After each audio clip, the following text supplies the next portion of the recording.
ស្រីដែលខ្ញុំនឹកស្នេហ៍នាងជាខ្មែរសែនសូមចាស់គោរពចាស់ទុំ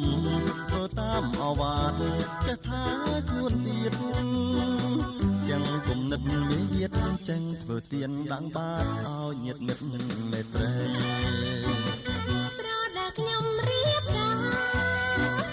មិនហឺហាប់លេង